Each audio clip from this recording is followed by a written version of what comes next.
Uncle Tom ടൈപ്സിലേക്ക് എല്ലാവർക്കും സ്വാഗതം. ഇന്ന് ഞാൻ നിങ്ങളെ കാണിച്ചു തരുന്നത് ഗോതമ്പ് ഒഴിച്ചടയാണ്. ഒന്നുമില്ല, നമ്മൾ ഗോതമ്പ് ദോശ ഉണ്ടാക്കിയിട്ട് അതിൻ്റെ അകത്ത് മസാല വെച്ചിട്ട് അത് നമ്മളൊന്ന് മൊരിച്ചെടുക്കുന്നു, അത്രേ ഉള്ളൂ. സിമ്പിളാണ്. അതിനായിട്ട് ഞാൻ 1 കപ്പ് ഗോതമ്പ് പൊടി എടുത്തിട്ടുണ്ട്. അതിലേക്ക് ഞാനൊരു 1/4 ടീസ്പൂണോളം ഉപ്പിട്ട് കൊടുത്തു. അതിനുശേഷം ഒരു പിടി മല്ലിയില കഴുകി വൃത്തിയാക്കി എടുത്ത മല്ലിയില ഒരു പിടി ഇട്ട് കൊടുത്തു. അതിനുശേഷം ഞാനതിലേക്ക് ഒരു 1/4 കപ്പ് തേങ്ങ ചുരണ്ടിയതും കൂടി ഇട്ട് കൊടുത്തു. അതോടൊപ്പം തന്നെ അതിലേക്ക് ഞാൻ ഒരു 1/4 ടീസ്പൂണോളം ജീരകപ്പൊടിയാണ് ഇട്ട് കൊടുക്കുന്നത്. പിന്നീട് അതിലേക്ക് ഞാൻ ഒരു ടീസ്പൂണോളം കറുത്ത എള്ളും കൂടി ഇട്ട് കൊടുത്തു. 1/4 ടീസ്പൂണോളം ജീരകപ്പൊടി, അതോടൊപ്പം തന്നെ 1 ടീസ്പൂണോളം കറുത്ത എള്ളും കൂടി ഇട്ട് കൊടുത്തു. ഇത്രയും മതി. ഇനി നമുക്കിത് ആ ഗോതമ്പ് പൊടി നന്നായിട്ട് ഒന്നെല്ലാം കൂടി കൂട്ടി കുറേശ്ശെ വെള്ളം ഒഴിച്ച് ഒന്ന് കുഴച്ചെടുക്കണം. നമ്മൾ സാധാരണ ദോശമാവിൻ്റെ രൂപത്തിൽ ഒന്ന് കുഴച്ചെടുക്കണം. അത് ഒന്നിച്ച് വെള്ളം ഒഴിക്കണ്ട, കുറേശ്ശെ വെള്ളം ഒഴിച്ച്, നോർമൽ വാട്ടറാണ്, കുറേശ്ശെ വെള്ളം ഒഴിച്ച് നമുക്കിതുപോലെ ഒന്ന് കുഴച്ചെടുക്കാം. ഇപ്പം ഞാൻ അത് കുഴച്ചെടുത്തിട്ടുണ്ട്. ഒരു 1/4 ടീസ്പൂണോളം മഞ്ഞൾപ്പൊടിയും ഒരു കളറിന് വേണ്ടിയിട്ട്, ഒരു നിർബന്ധവും ഇല്ല, തികച്ചും ഓപ്ഷണലാണ്. ഞാനൊരു കളറിന് വേണ്ടിയിട്ട് ഇട്ടേ ഉള്ളൂ. പിന്നെ മഞ്ഞൾപ്പൊടിയൊക്കെ നമ്മുടെ ഉള്ളിൽ ചെല്ലുന്നത് ഒത്തിരി നല്ലതാണ്. അപ്പോൾ അതുകൊണ്ട് തന്നെ ഞാനൊരു 1/4 ടീസ്പൂണോളം മഞ്ഞൾപ്പൊടിയും കൂടി ഇട്ട് കൊടുത്ത് നന്നായിട്ടൊന്ന് കലക്കിയെടുത്തു. അതവിടെ ഇരിക്കട്ടെ. ഇനി നമ്മൾക്കൊരു മസാല ഉണ്ടാക്കാം. അതിൻ്റെ ഉള്ളിൽ വെക്കാനായിട്ടൊരു മസാലയാണ് ഉണ്ടാക്കുന്നത്. അതിനായിട്ടൊരു പാൻ ചൂടായി വരുമ്പോൾ അതിലേക്ക് ഞാൻ 1 ടേബിൾ സ്പൂണോളം എണ്ണ ഒഴിച്ചു കൊടുത്തു. എണ്ണയൊന്ന് ചൂടായി വരുമ്പോൾ നമുക്കതിലേക്ക് കടുക് ഇട്ട് കൊടുക്കാം.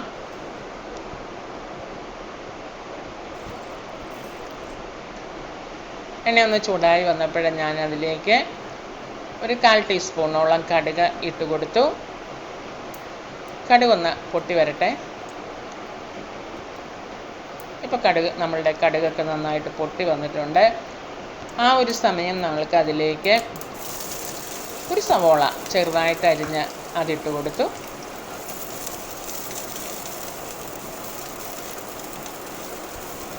അതിനോടൊപ്പം തന്നെ നമ്മൾക്ക് 2 പച്ചമുളക് അരിഞ്ഞത്, അതുപോലെ ഒരു പിടി മുരിങ്ങയില, 2 തണ്ട് വേപ്പില അതും കൂടി ഇട്ട് കൊടുത്ത് ഒന്ന് ഇളക്കി യോജിപ്പിക്കാം.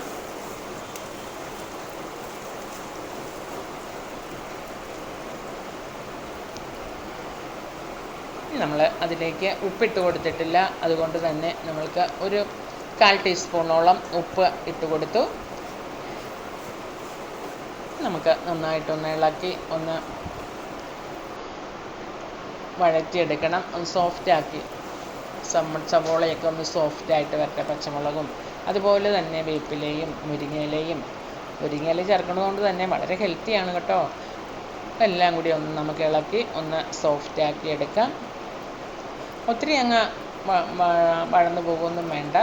അതിനിടയ്ക്ക് ഞാൻ അതിലേക്ക് 1 ടീസ്പൂണോളം ഇഞ്ചി വെളുത്തുള്ളി പേസ്റ്റും കൂടി ഇട്ട് കൊടുത്തു. അതുകൂടി ഇട്ട് നമുക്ക് നന്നായിട്ട് ഒന്ന് വഴറ്റിയെടുക്കാം. ഇപ്പോൾ ഒന്ന് സോഫ്റ്റായിട്ട് വന്നിട്ടുണ്ട് നമ്മുടെ സവോളയൊക്കെ.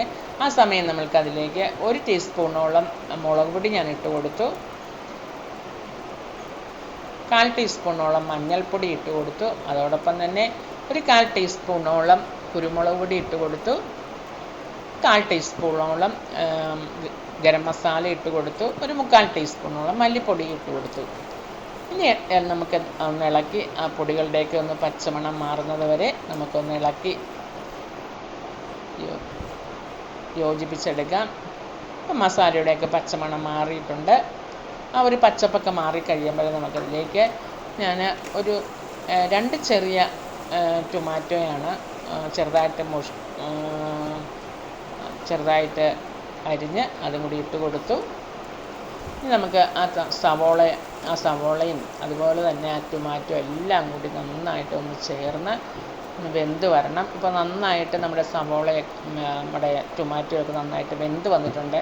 ആ ഒരു സമയം ആ മസാല ഒരു സൈഡിലേക്ക് മാറ്റി വെച്ചിട്ട് 2 മുട്ട ഇട്ട് കൊടുത്തു. നമ്മളുടെ മസാലയൊക്കെ നന്നായിട്ട് വഴന്ന് വന്നിട്ടുണ്ട്.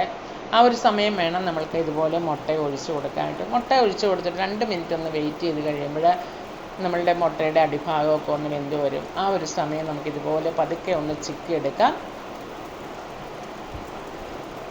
ഇതുപോലെ ഒന്ന് ഇളക്കി കൊടുത്ത് നമ്മൾക്ക് ആ മുട്ട അതിലേക്ക് ആ മസാലയിലേക്ക് യോജിപ്പിച്ചെടുക്കാം. അപ്പം അതിലുള്ള ആ എരിവും അതുപോലെ തന്നെ ആ ഉപ്പും ഒക്കെ നമ്മുടെ മുട്ടയിലേക്ക് നന്നായിട്ട് പിടിക്കും. അതിനായിട്ട് തന്നെ എല്ലാം കൂടി നന്നായിട്ട് ഒന്ന് ഇളക്കി ഒന്ന് മിക്സ് ചെയ്തെടുക്കാം.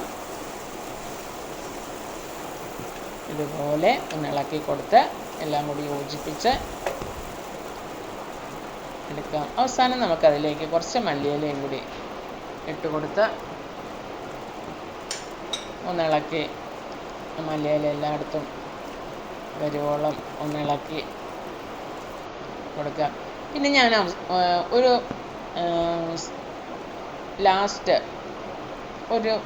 ഒരു ടീസ്പൂണോളം ടൊമാറ്റോ സോസും കൂടി ചേർക്കുന്നുണ്ട്. തികച്ചും ഓപ്ഷനിലാണ്. ഞാനതൊരു ടേസ്റ്റിന് വേണ്ടിയിട്ട് ആ സോസും കൂടി ഇടുമ്പോൾ ഒരു ചെറിയൊരു മധുരവും അതുപോലെ തന്നെ എരിവും എല്ലാം ഉണ്ടാകും. അതിന് വേണ്ടിയിട്ട് തന്നെ ഒരു ലേശം ടൊമാറ്റോ സോസ്, ഒരു ടീസ്പൂണോളം ടൊമാറ്റോ സോസും കൂടി ഇട്ട് കൊടുത്ത് ഇത്രയും മതി. അപ്പോൾ നമ്മളുടെ മസാല ഇവിടെ റെഡി ആയിക്കൊണ്ടിരിക്കുകയാണ്. നമ്മുടെ മസാല റെഡി ആയിട്ടുണ്ട്. ഇനി നമുക്കത് ഇറക്കി മാറ്റി വയ്ക്കാം. ഇനി ഒരു പരന്ന നോൺ സ്റ്റിക്ക് പാന് ഞാൻ ചൂടാകാനായിട്ട് വെച്ചിട്ടുണ്ട്.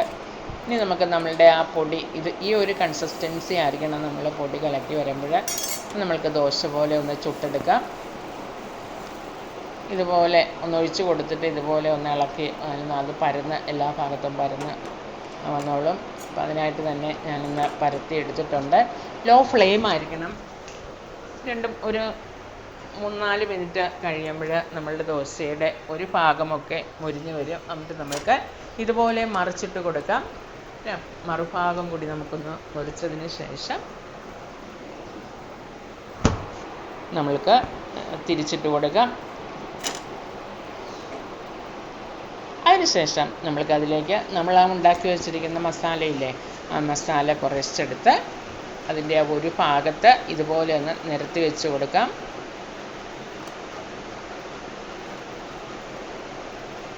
കണ്ടോ, ഇതുപോലെ ഒന്ന് നിരത്തി വെച്ച് കൊടുക്കാം. നമുക്ക് പ്രത്യേകിച്ച് കറിയൊന്നും വേണ്ട. ഇതിന് വളരെ ടേസ്റ്റി ആയിട്ട് നമുക്ക് ഉണ്ടാക്കിയെടുക്കാൻ പറ്റുന്ന ഗോതമ്പ് കൊണ്ടുള്ള ഒരു ബ്രേക്ക്ഫാസ്റ്റാണിത്.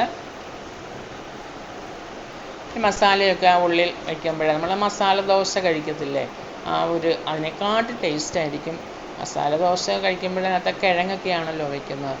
ഇത് നമ്മൾ ഈ എരിവുള്ള ഈ മസാല, മുട്ട മസാല വെച്ച് കഴിയുമ്പോൾ വളരെ ടേസ്റ്റായിരിക്കും.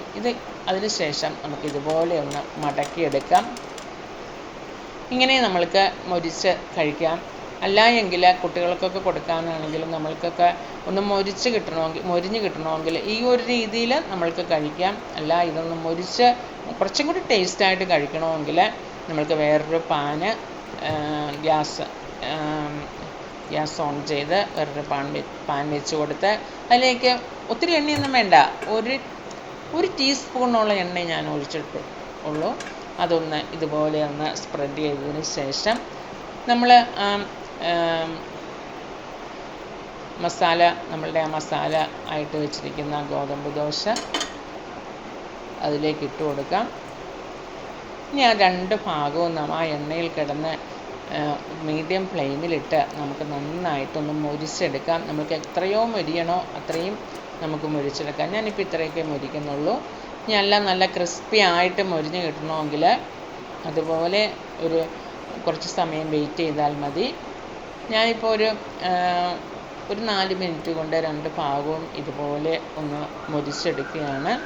വളരെ ടേസ്റ്റാണ്. കുട്ടികൾക്കൊക്കെ ഇഷ്ടപ്പെട്ടോളും, മുതിർന്നവർക്കൊക്കെ ഇഷ്ടപ്പെടും. ഇനി എണ്ണ അധികം ഉപയോഗിക്കാത്തവർക്കാണെങ്കിൽ ഇത് മൊരിക്കേണ്ട കാര്യമില്ല, അല്ലാതെ തന്നെ കഴിക്കാം. കണ്ടോ, വളരെ ക്രിസ്പി ആയിട്ടുള്ള, ഇത്ര എണ്ണ ഒഴിച്ചിട്ട് പോലും ഇത് നല്ല ക്രിസ്പി ആയിട്ട് കിട്ടി. അപ്പോൾ ഇച്ചിരി നെയ്യോ അല്ലെങ്കിൽ ബട്ടറോ ഒക്കെ തൂത്ത് നന്നായിട്ട് ഒഴിച്ച് മുരിച്ചെടുക്കുകയാണെങ്കിൽ ഇതിലും നല്ല ക്രിസ്പി ആയിട്ട് കിട്ടും. കണ്ടോ, വളരെ ടേസ്റ്റായിട്ടുള്ള നമ്മളുടെ ഒഴിച്ചട ഇവിടെ റെഡി ആയിട്ടുണ്ട്. എല്ലാവർക്കും ഇഷ്ടപ്പെട്ടോ നമ്മളുടെ ഗോതമ്പ് ഒഴിച്ചട ഉണ്ടോ? ഇത് നമ്മൾക്ക് ബ്രേക്ക്ഫാസ്റ്റായിട്ട് കഴിക്കാൻ പറ്റുന്ന നല്ലൊരു ഹെൽത്തി ആയിട്ടുള്ളൊരു ഒഴിച്ചടയെന്ന ഗോതമ്പ് മസാല ദോശയെന്ന എന്ത് വേണേലും വിളിക്കാം ഇതിനെ. അത്രയ്ക്ക് ടേസ്റ്റി ആയിട്ടുള്ള വളരെ ഹെൽത്തി ആയിട്ടുള്ള ഒരു ബ്രേക്ക്ഫാസ്റ്റാണിത്. എല്ലാവരും ഉണ്ടാക്കി നോക്കുക. ഗോതമ്പ് പൊടി കൊണ്ട് നമ്മൾക്ക് വെറൈറ്റി ആയിട്ടുള്ള പലഹാരങ്ങളൊക്കെ ഇങ്ങനെ ഉണ്ടാക്കി ഓരോ ദിവസവും മാറി മാറി ഇതുപോലെയൊക്കെ ഉണ്ടാക്കിയെടുക്കാം.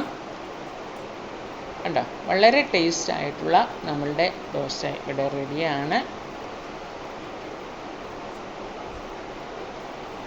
കാണാനും ഭംഗി, കഴിക്കാനും ടേസ്റ്റ്. ഞാനതൊരു പാത്രത്തിലേക്ക് മാറ്റുകയാണ്. ഇനി ഞാൻ അതൊന്ന് മുറിച്ച് കാണിച്ചു തരാം. കണ്ടോ, ഇതിൻ്റെ ഉൾഭാഗമൊക്കെ നല്ലതായിട്ട് മൊരിഞ്ഞ് അതുപോലെ ഉൾഭാഗത്തെ മസാലയും കൂടി കൂട്ടിച്ചേർത്ത് നമ്മൾ കഴിക്കുമ്പോൾ നമ്മൾക്ക് വേറെ കറിയൊന്നും വേണ്ട, ഇത് മാത്രം മതി. ഉണ്ടോ? നിങ്ങൾക്ക് ഈ ബ്രേക്ക്ഫാസ്റ്റ് ഇഷ്ടപ്പെട്ടെങ്കിൽ നിങ്ങൾ ലൈക്ക് ചെയ്ത് ഷെയർ ചെയ്ത് സബ്സ്ക്രൈബ് ചെയ്യുക. അതുപോലെ തന്നെ ഇങ്ങനെ ഉണ്ടാക്കി കുട്ടികൾക്കും മുതിർന്നവർക്കും ഒക്കെ കൊടുക്കുക. റിലേറ്റീവ്സിനൊക്കെ ഷെയർ ചെയ്ത് കൊടുക്കുക. Okay, bye bye.